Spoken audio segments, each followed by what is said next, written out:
Дорогие, нежные и умные водолеи, эти розы и эти карты для вас. Гадание на июнь 2023 года. Курортный, романтичный, теплый как минимум. Передо мной самые разные наборы карт Таро. Достаю из каждого одну карту, рассказываю вам, что я там про вашу жизнь вижу, а вы, пожалуйста, задавайте ваши вопросы. Помните, пожалуйста, что гадание на картах Таро, как и любая предсказательная система, как любое гадание, это инструмент, в первую очередь, инструмент самопознания. Вот все ответы на самые сокровенные, мучительные вопросы есть на самом деле в вашей голове, в вашем подсознании, а карты вам только подсказывают, помогают это все оттуда достать. И открывает наш рейтинг, открывает наше гадание гигантское Таро. Вот такие вот крупные карты.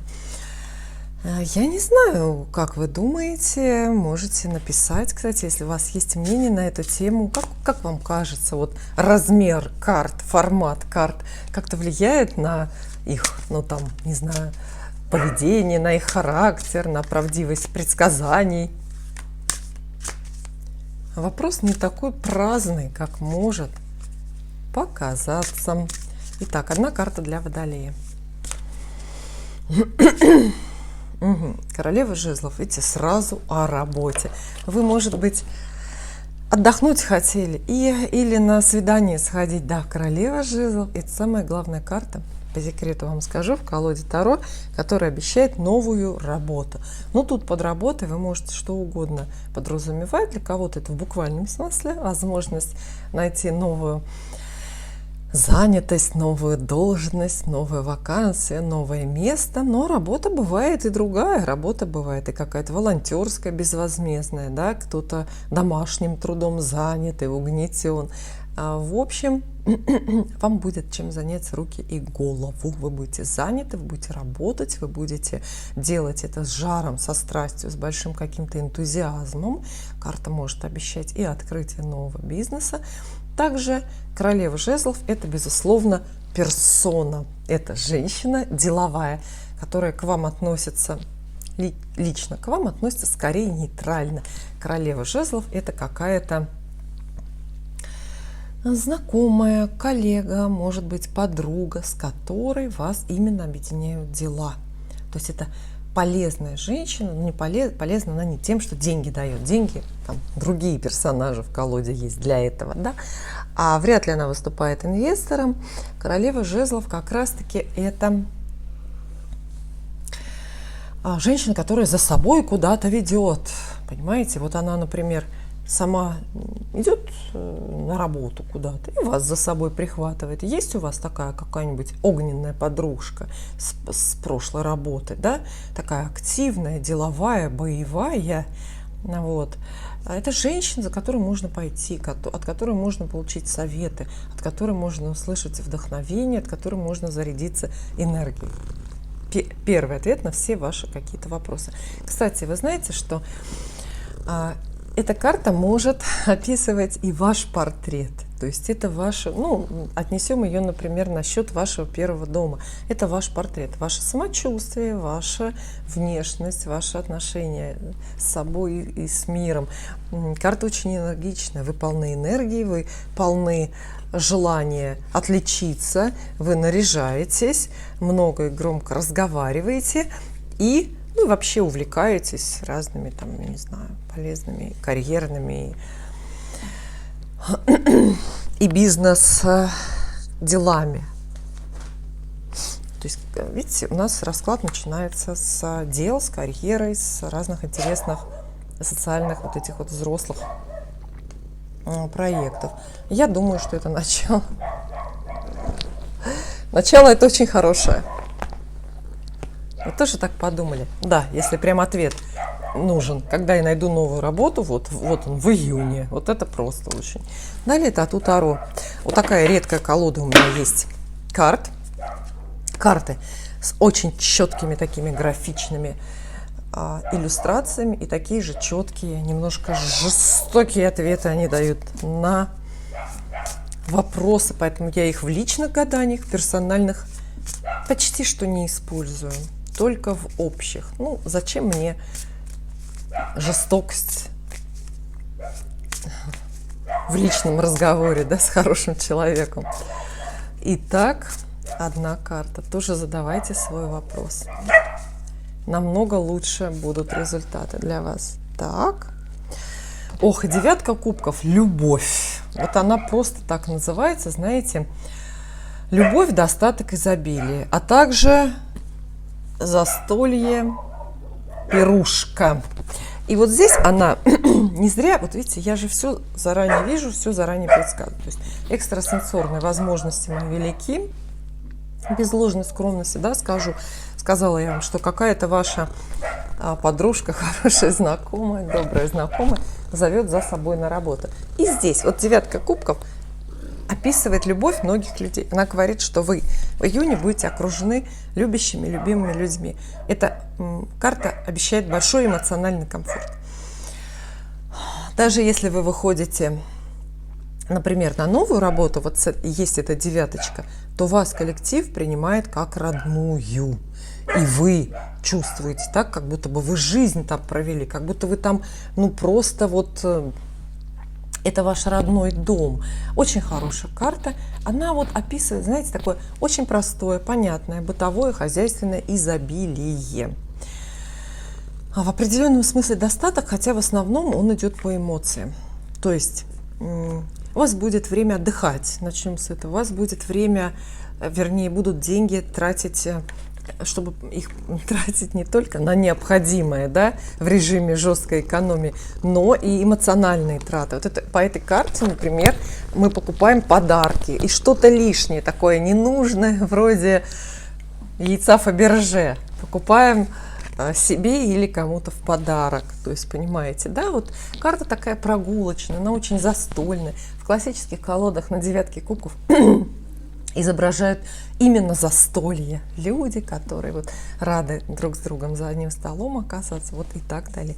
Но карта еще и любовная. Любовная. Ну как, страстная женщина, а здесь уже целая вереница, целая череда свиданий здесь выпадает.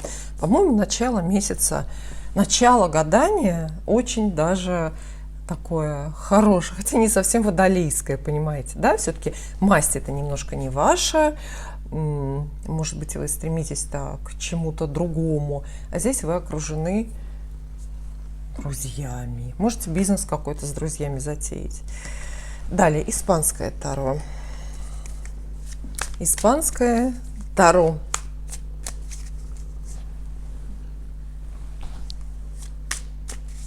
Есть много людей, которые против того, чтобы я вам гадала.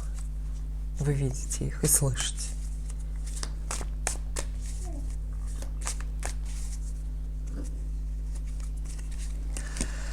Так, испанское таро выдает вам карту дьявол. Очень логично. Кстати, карты очень похожи, связаны между собой. Младший аркан и старший аркан. Вот здесь лень, нега, излишки, избыток, чувственность и разврат такой немножко, знаете, девятка – это карта разврата, да.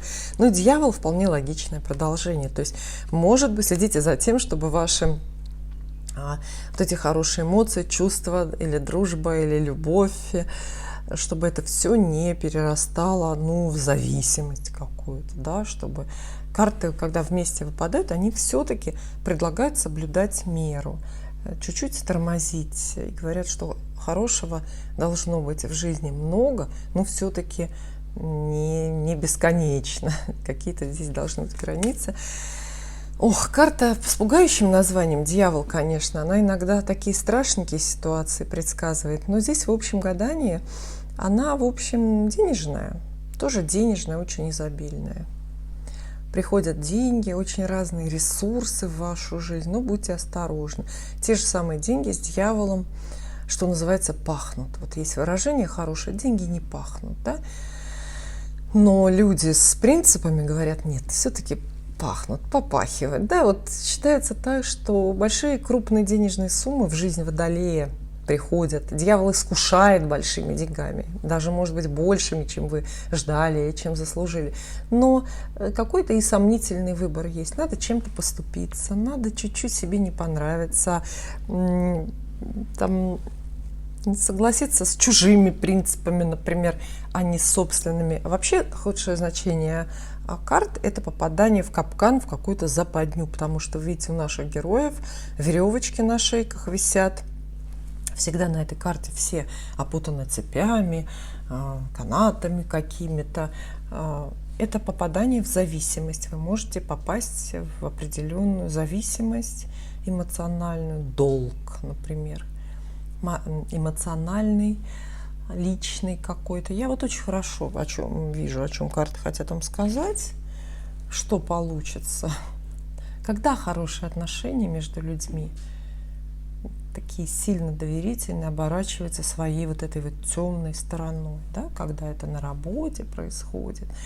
В общем, остерегайтесь быть с кем-то связанными одной цепью.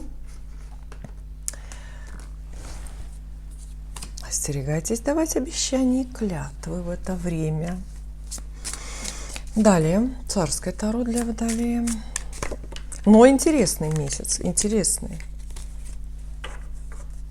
Такая своеобразная проверка на прочность. Месяц полный искушений, иногда в буквальном смысле. Например, для нас, для всех без исключения, так мы люди все устроены, самое сильное искушение – это хорошая еда. Вкусная, а желательно еще и бесплатная. То есть у вас может быть месяц вот именно такой. Вы, например, в зависимость пищевую какую-то попадете, потому что поедете, например, в дорогой турецкий отель, на all-inclusive и так далее. В общем, все вы знаете, что это такое. И как плюс 8 килограмм незаметно за 2 недели вы назад привозите. И не в багаже. Далее. Десятка пентаклей. Ну, это вообще одни сплошные искушения. Крупная денежная карта Водолеем выпадает. Изобильный месяц, понимаете? Вот одним словом можно назвать. Всего приходит много сразу. Денег много. Радости. Какого-то праздника, застолья. Какие-то тесные отношения с людьми. Десятка пентаклей – это одновременно отсылка и к крупным денежным суммам, и к семье. Если мы все это плюсуем, получается какой-то намек и на наследство, например, какой-то намек и на недвижимость семейную, которую вам может дедушка наконец-то отписать.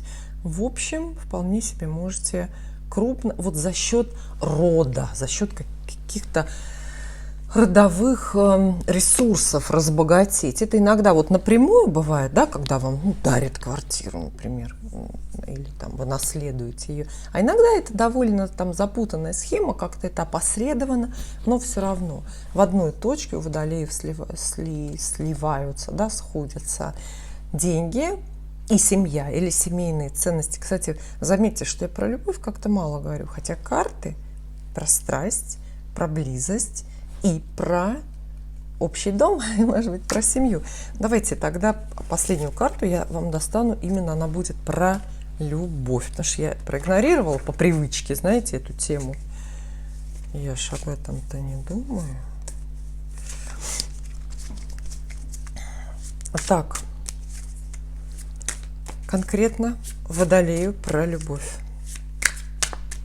Что скажут карты?